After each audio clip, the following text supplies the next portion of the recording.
Hello, students. Hope you all are doing well, and I'm back with another topic. Today, we will study formal letter writing. So, let's get started.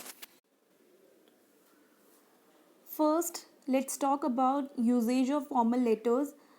As you know, students, letters are written means of communication, and we have been communicating through letters since ages. And its purpose to convey any official messages, to state some problem, to raise any issue, especially to any formal authorities. Now come to the types of formal letters that you have in your syllabus. First we have letter to the editor. It's especially written when we want to draw the public's attention towards any social or common issue in the society. Second, we have placing in order.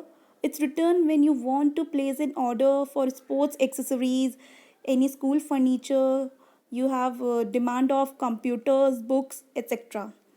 Third, inquiry letter. Inquiry letters is written regarding about any terms and condition of scheme that you want to know, any details for classes that you are interested to join in, about price of anything.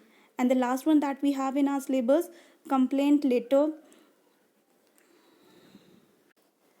It's written like in case you have lost your wallet, cycle, any of yours belongings, poor facilities and services at public and tourist place, deteriorating condition of roads, anything bad which is happening around you, and you want to raise the question and raise the issue about that thing, you have to write the complaint letter in that case.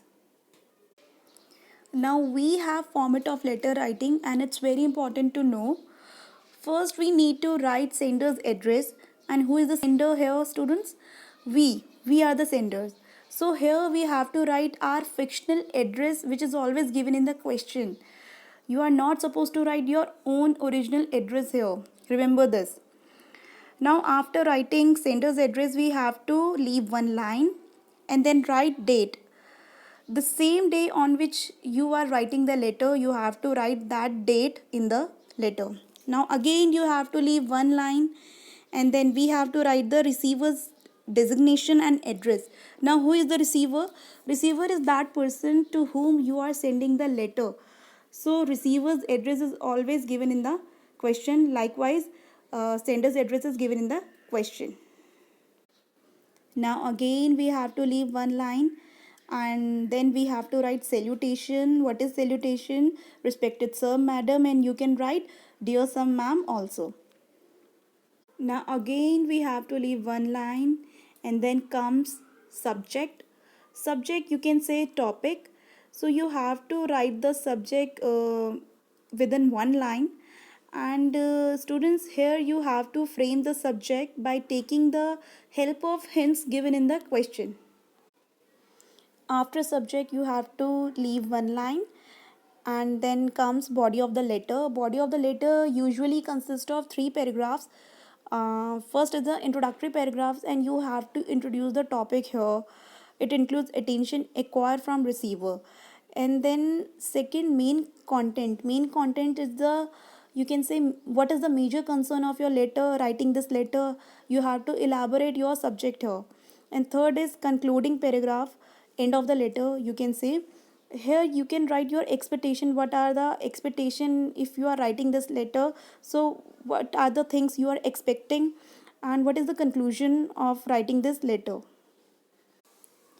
Now after body of the letter, there is complimentary closing comes, and it includes thanking you, your sincerely, faithfully, truly, anything whatever you can write, and whatever you like to write, with the name of the sender and designation if given. Usually designation is not given, only name of the sender is given. Name of the sender and the address of the sender is given in the question. Now here I am going to tell you some tips on how you can write an effective letter. So the first step we have, format the letter appropriately. You need to learn the format of letter thoroughly so that you can format the letter appropriately. Second, that we have, keep the language simple just to avoid grammatical mistake. And third, keep sentences to the point. Students, you are not supposed to write any background stories, anything which is related to your life and to your personal thing. You must be stick to the main subject. So students, that's all for today. Different types of letter I'll send you through WhatsApp for the better understanding of the topic, and thanks for listening.